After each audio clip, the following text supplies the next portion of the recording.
Merry Christmas 2021. Let's talk about Bethlehem, a very little town that has great things that goes for this town. Now, the word Bethlehem is mentioned 8 times in the Bible. Now, today, as we talk Bethlehem, which is in West Bank, is both a political and a commercial bank, and also a hotbed of conflict between Israeli and Palestinian.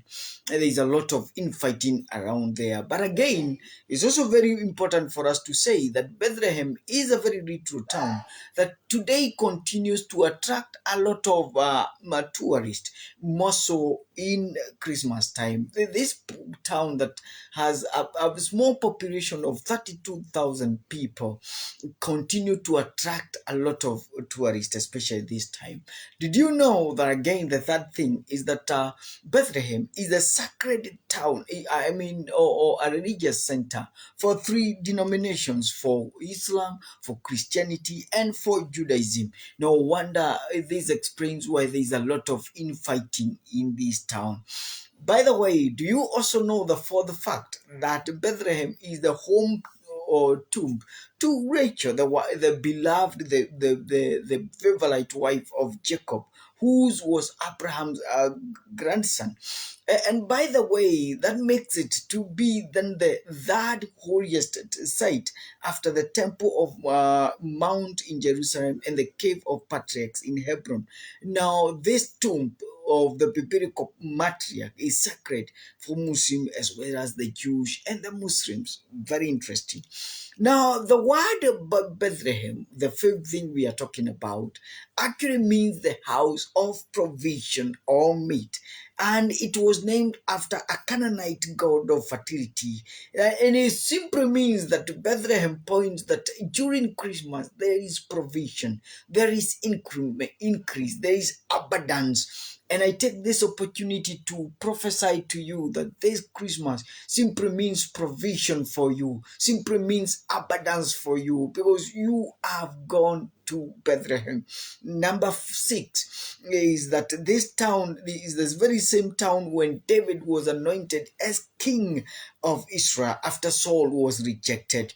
You know, as small as it is, as insignificant as it is, it is a praise of divine commissioning. This is the praise that people are promoted. This is the praise that people are taken to the next level. This is the praise where people's status are elevated. And so I want to talk to somebody today that during this Christmas, God is promoting somebody. God is taking you to the next level. God is changing your status from a follower to a leader. God is changing your destiny from somebody useless to somebody important because of the word of the name Bethlehem. And then number 6.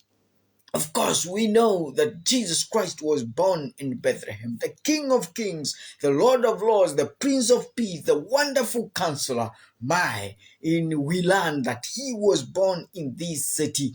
And so this town becomes the town of liberation. This becomes the town where our lives are freed. This becomes the town when our lives are taken to the next level. This is the praise when our lives are transformed. And so allow me to introduce you to Bethlehem, our town of liberation. Those are the 7 wonderful insights about Bethlehem that can encourage us today. These are the 7 amazing insights or things that we can talk about Bethlehem. Number 1, we've said it is repeated in the Bible 8 times. Number 2, we said is a little town, but that continues to attract a lot of pilgrims, especially at pilgrims times. It is somewhere that when people visit, they feel encouraged, they feel inspired, they feel encouraged. Number 3, it's a sacred town, or that actually hosts 3 religious 3 religions, that is Christianity, Islam, and Judaism. Number 4, we said is the place where Rachel the wife of Jacob, was buried. Again, it means number five, it means the house of provision. Our needs can be met because we are in Bethlehem. We say this is the praise that David was anointed as king. And so in Bethlehem, our lives are promoted. We are taken to the next level. And then number seven, we say this is the town where Jesus Christ was born. Wow. By the way, have you subscribed to our YouTube channel? I think you need to do so. And for those of you that have followed us, the likes of Anne Maura, Kibe, Gideon, Pastor Gideon, and a whole host of you that have joined us, thank you very much. May God bless you. And by the way, continue following us because as we prepare to cross year tomorrow, please we have a wonderful message that the Lord has deposited on us, and join us tomorrow at the top of the hour, that is some minutes to midnight. We shall be able to share that message, please. So keep joining us. My name is John Kimani. Remember what you always say here in Awezekana.